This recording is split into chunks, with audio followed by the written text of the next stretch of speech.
At independence, you and your family were at the vanguard of the nationalist movement. Can you describe what it felt like when Nigeria got independence? Do you have any specific memories of that day? Just take us back and try and give us a visual sense of what it was like, what it looked like, what it felt like during that momentous occasion. Well, subjectively, let me begin there.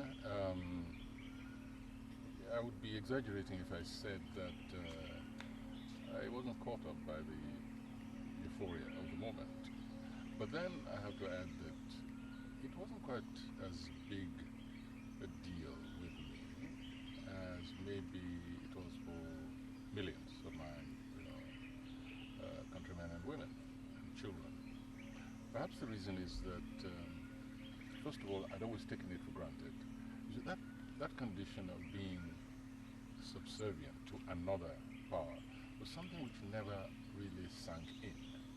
Never mind the fact that on what was known as Empire Day, when I was a child, and so I can now move to sort of objectivity, we were dressed up in starched, white shirts and khaki shorts, knickers we used to call it in those days, and then we marched singing the praises of Queen Victoria and British Empire, never ever shall be, expansive or whatever the words were. But it was like a play, a performance. I never really personally underwent that experience of being subjects to another race, another nation. But of course, as I grew older and I learned the history, even then it seemed to me that it was an unnatural condition, it was not real. And in any case, I grew up with the word independence and liberation. I grew up with those words. So for me, it was a question of not if, but when, that there was some kind of administrative ritual which had to be gone through. So I never really, I must confess, felt that experience of surmounting a huge obstacle. Now, there may be another reason for that. During the struggle towards independence, I met a number of our leaders. Of course, I was caught up in the fact that, well, even this administrative, ritual anomaly had to be corrected, and I took it for granted it would be corrected.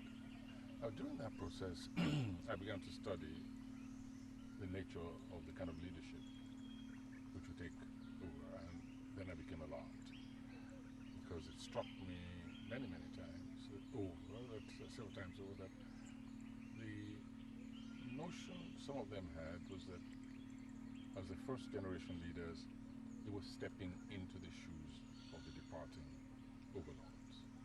And that now got me thinking, and probably led to the nature of the play which I wrote for independence, because I was commissioned to do this play, in which I warned about the dangers ahead. So I'm trying to describe as accurately as possible my recollection of my kind of paradoxical approach that I had towards the experience of independence. But yes, I listened to lots of conversation between my father and his intellectual circle in the direction of the colonial powers. The World War was involved, the arrogance of the European nations towards, darker-skinned races. All of that was part of my upbringing. But for me, it was always, this is something which had to happen. And so when it eventually happened, it was like, what's all the fuss about? This was inevitable. Now, you used the word euphoria, and you felt that there was a sense of euphoria amongst some people. Yeah, more and than how did that manifest itself?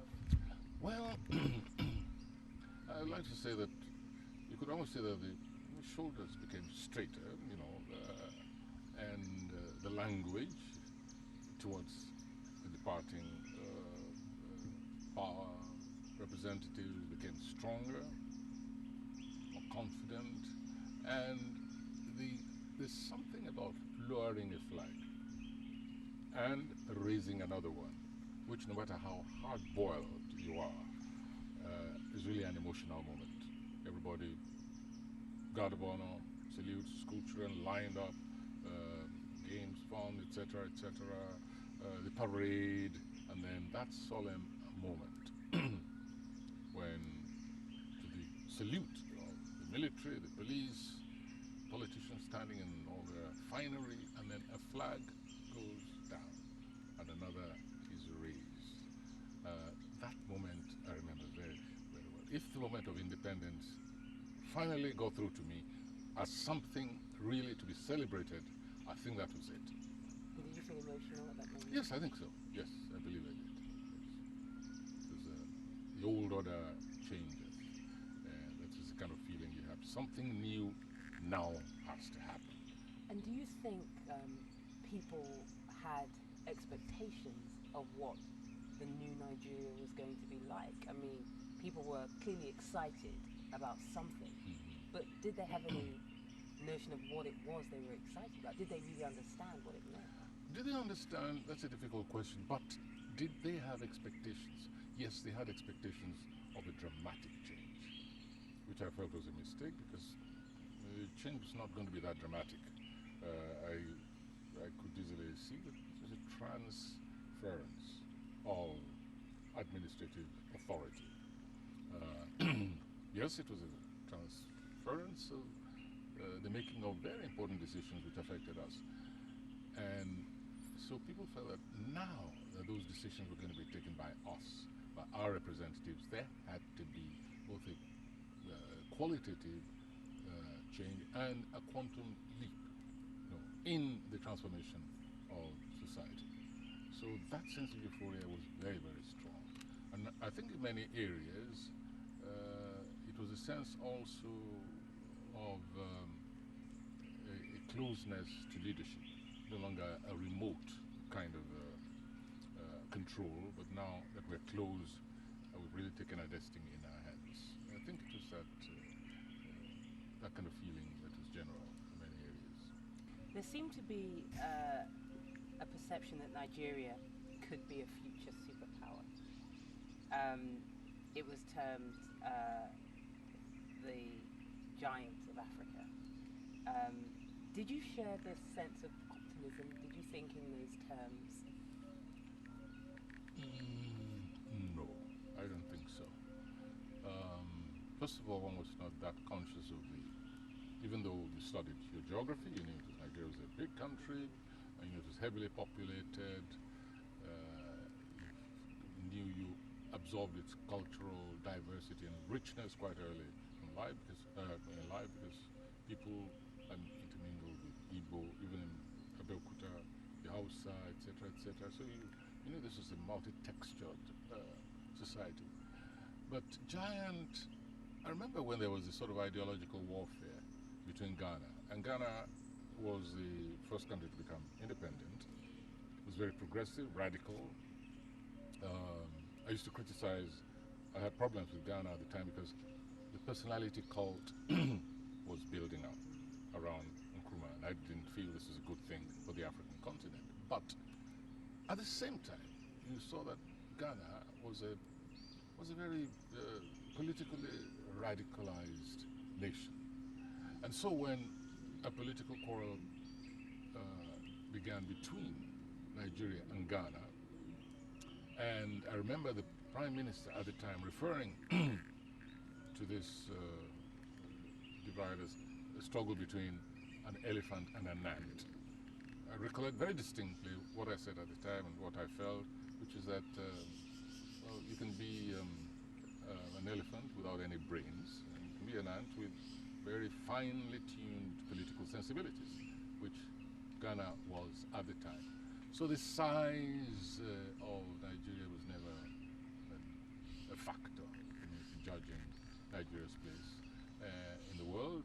And at that time, when I was young, remember there was no petroleum, which then boosted the giant status of Nigeria.